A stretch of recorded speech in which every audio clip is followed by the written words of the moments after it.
Today I'm in Taizhou in the south of Zhejiang province to visit the southern Great Wall, which is the only part of the Great Wall in southern China, and it's connected to the general Jiguang, who's an important figure in Mantis. So when I climb the wall, I'm going to tell you a little bit more about that.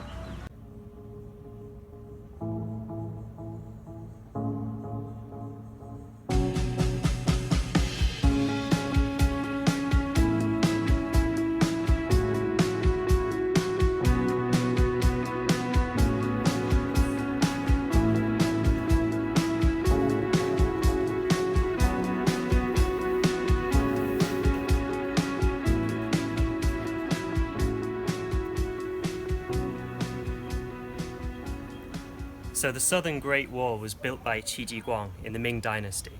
It's actually completely unrelated to the Great Wall in the north. The Great Wall in the north was mainly to defend China's borders against the Mongolian nomadic people from up north.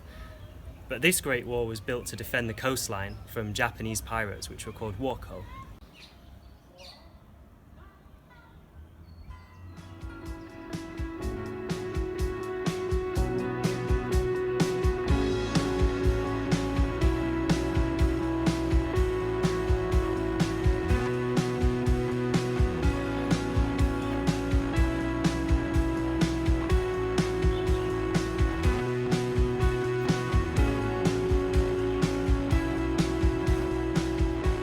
Now I've got on a flat bit and away from the crowds of people that were around the Jiguang statue, I'll explain a little bit about who Jiguang was.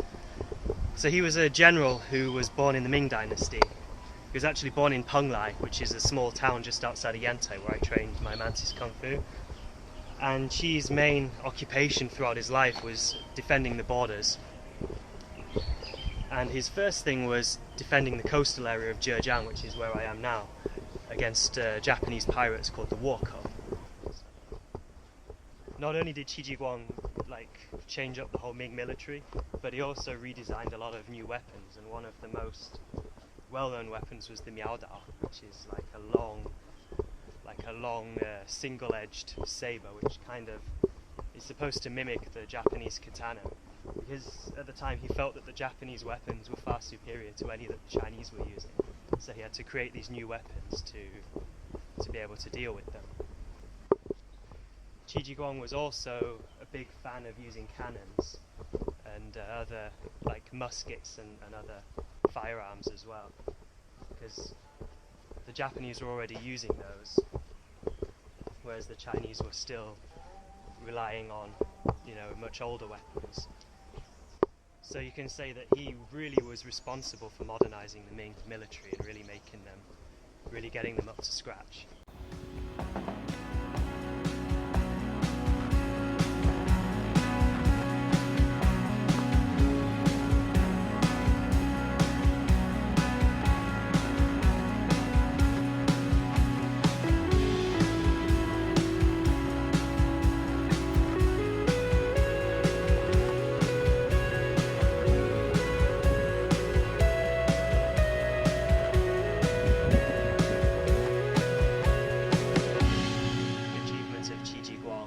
The book that he wrote called Jishao Xinshu, and in this book he lists a lot of martial art techniques, mostly for weapons, but at the same time he did also compile the 32 what he felt were the most effective techniques taken from all the styles of martial arts that were popular in the time. And these 32 techniques are the foundation of a lot of modern Changquan or long fist, and it's been influential for a lot of styles of modern martial arts.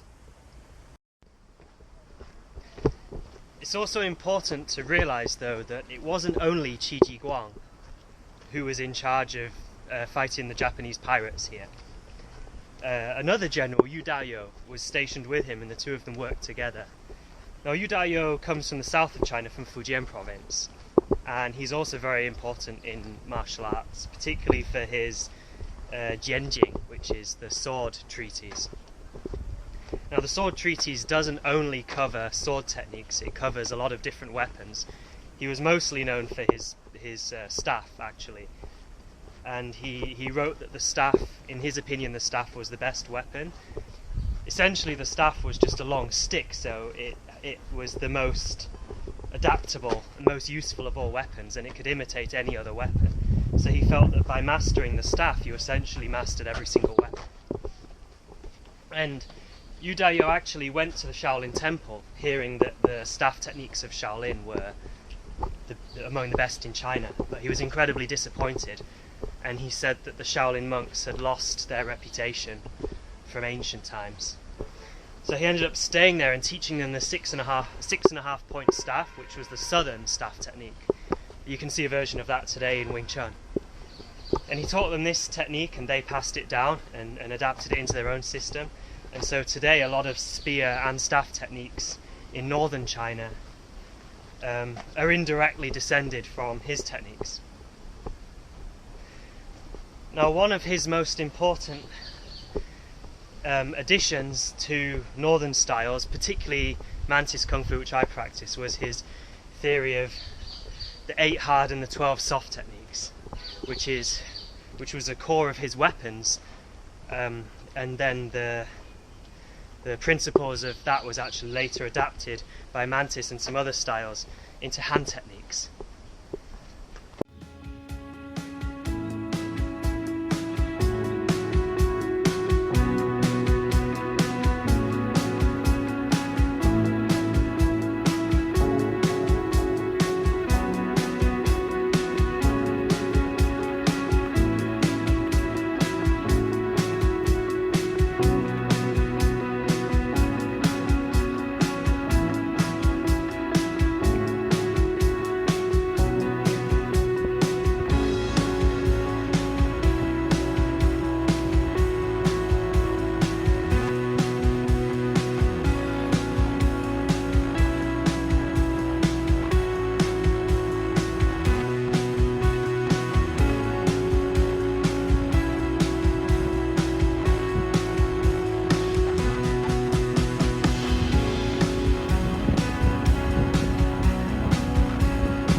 Main gate of Western Street.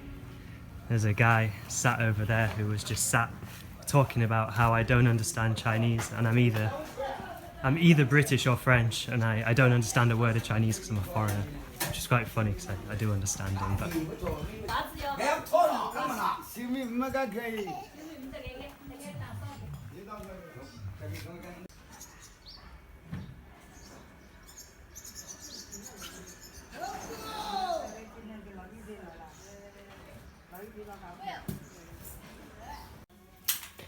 so just out of the blue, we were walking along and we saw this shop where they're making handmade old style scales.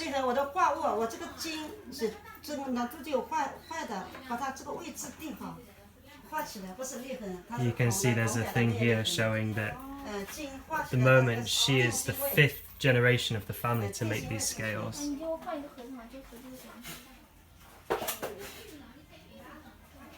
They've got some old, I think maybe her husband does martial arts, they've got some old stone locks and weights, and they've got a couple of well polished staffs up against the wall.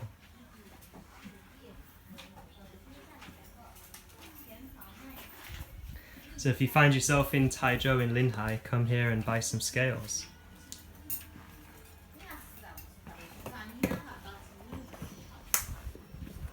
And they're only 45, 50 yuan, so they're about, I don't know, $10 or something, not even very much.